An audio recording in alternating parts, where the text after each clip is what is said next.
Budiono selaku Ketua RT di Jalan Tambak Asri Gang Dahlia menjadi korban penganiayaan oleh sekelompok warganya sendiri, pada Selasa, tanggal 19 September tahun 2023, lalu. Peristiwa tersebut terjadi tepatnya di Jalan Tambak Asri Gang Dahlia Raya 177, Kota Surabaya, sekitar pukul 20.30 waktu Indonesia Barat. Mulanya hari itu, ada salah satu warga yang meninggal dunia. Budiono selaku Ketua RT yang bertugas melayani kepentingan warganya hendak mengurus proses pemakaman hingga surat-surat kematian warganya. Untuk kepentingan pemakaman, ia lantas memanggil seorang mudin yang bernama Pak Royen. Jenazah korban pun sudah dimandikan oleh mudin, Pak Royen, agar segera dimakamkan. Proses menuju pemakaman pun awalnya berjalan lancar hingga kemudian datang seorang mudin lain bernama Syafi'i. Syafi'i mengaku dirinya dipanggil oleh saudara Budi, Mat, Ali Mustafa untuk membantu proses pemakaman. Melihat jika sudah ada mudin lain yang telah memandikan jenazah, Syafi'i yang merasa tersinggung lantas bertanya kepada Budiono. Kemudian, tiba-tiba saja Ali Mustafa datang menyalahkan Budiono. Mereka lantas terlibat pertengkaran. Pertengkaran tersebut sempat dilerai oleh warga lain bernama Bilbeki. Bilbeki lantas menyuruh Budiono meninggalkan lokasi supaya permasalahan tersebut tidak berlanjut terlalu lama. Namun saat di pertengahan jalan, Budiono bertemu dengan Budi dan Mat. Mereka kemudian terlibat pertengkaran dengan akar masalah yang sama yakni terkait mudin lain yang dipanggil oleh Budiono. Puncaknya, ketiganya kemudian terlibat perkelahian satu sama lain. Di tengah-tengah perkelahian tersebut, Mat kemudian menahan pergerakan Budiono dengan memegang kedua tangan Budiono, hingga akhirnya penganiayaan pun terjadi. Akibatnya, Budiono mendapatkan luka di bagian kepala depan dan punggung belakang. Korban yang tak terima dengan perlakuan pelaku terhadap dirinya, lantas melaporkan kejadian tersebut ke Polsek Rembangan Surabaya dan saat ini masih didalami oleh unit reskrim. Korban juga dimintakan visum ke RSPHC Surabaya untuk dijadikan barang bukti. Saya datang ke sini untuk melaporkan warga saya yang bernama Budi, Mat, dan Ali Mustafa. Jadi kronologi kejadiannya itu seperti ini Mas. Kemarin di RT saya itu ada warga yang meninggal. Dan saya sebagai ketua RT itu untuk melayani masyarakat, saya itu selalu mengurus sampai selesai. Dari masalah pemakaman, surat menyurat, dan masalah mudin. Dan kemarin itu, waktu ada warga saya meninggal, hal seperti itu sudah saya lakukan. Dan kemarin itu mudinnya sudah memandikan jenazah.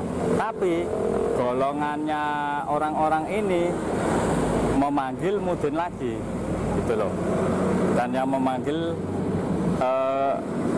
kemarin itu Pak Dul Karim, tapi nggak tahu itu dari mana.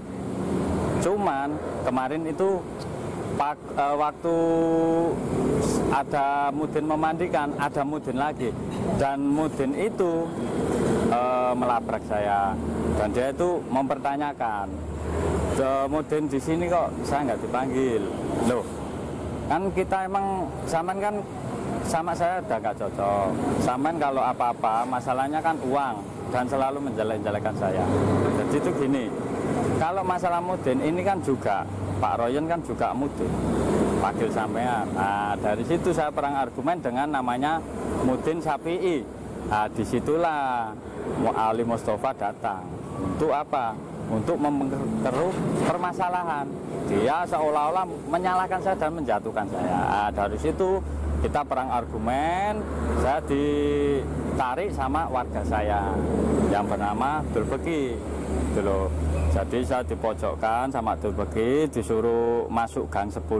Sebelum sampai masuk gang 10 itu, saya di depan gang 10 itu didatangi Budi sama Mat itu. Nah, kita perang argumen di situ. Itu loh. Habis perang argumen, dia itu kan mempertanyakan, nggak usah ribut di sini, ini ada orang meninggal. Nah, saya sebagai RT menjelaskan, harusnya yang memanggil mudin itu saya. Kenapa mereka manggil? Kalau mereka manggil, ya harusnya laporan ke RT. Kamu nggak usah ikut campur. Kamu cuman warga, bukan pengurus saya. Nah, dari situ dia emosi dan memukul saya. Pada saat pemukulan, Mat itu merangkul saya, tapi bukan merangkul untuk memisah, tapi sengaja untuk menghalangi saya untuk bergerak, gitu loh Pak.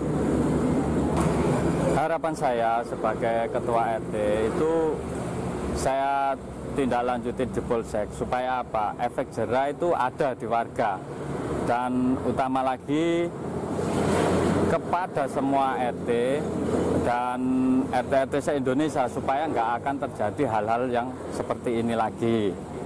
Dan untuk warga, hargailah RT kalian, karena apa? RT itu bekerja tanpa mengenal waktu, siang malam itu untuk warga, gitu loh Pak. Jadi himbauan saya ini kepada warga semua seluruh Indonesia ini harus memperhatikan RT dan menghargai RT, itu aja. Sementara itu, kuasa hukum korban yakni Dodik Firmansyah SH mengatakan, jika pihak polisi telah memeriksa beberapa saksi, ia berharap pelaku dengan cepat ditangkap agar tidak meresahkan warga sekitar. Ini saya mendampingi klien saya terkait masalah kasus penganiayaan. Ya, itu terjadi pada hari Selasa tanggal 19, itu tepatnya jam 9 malam. Ini diduga ada provokasi yang menjadi biang kerok seseorang, akhirnya terjadi kasus ini. Dan kita mendampingi di Polsek Rembangan agar kasus ini cepat ditangani oleh pihak kepolisian. Dan tadi kita sudah berkoordinasi, pada intinya pada hari Jumat besok, itu sekitar jam 1-an setelah Jumatan, dari pihak kepolisian ingin memeriksa beberapa saksi. Itu aja. Harapan saya agar pelaku ini cepat ditangkap, karena membuat efek jera untuk warga setempat. Begitu aja. Dan kasus ini kita serahkan ke pihak kepolisian. Harapan yang sama juga dilontarkan oleh salah satu warga bernama Umi Yakum. Wanita yang berperan sebagai perwakilan warga setempat tersebut mengaku tak terima jika Budiono dianiaya. Ia berharap, permasalahan ini secepatnya diselesaikan dan kejadian serupa tak terulang kembali. Saya datang ke sini itu, saya sebagai wakil warga. Saya tidak terima, Pak. RT saya digitukan, itu termasuk pengeroyokan. Jadi hargailah Pak RT itu, dikasih hormatan sedikit, dihargai. Enggak ada yang tidak menghargai. Jadi saya enggak terima sebagai wakil warga ini. Harapannya mudah-mudahan ini supaya bisa kelar, jangan sampai terjadi lagi. Dan saya mohon cepat diproses. Gitu Pak. Terima kasih. Dari Surabaya, Berita TKP melaporkan.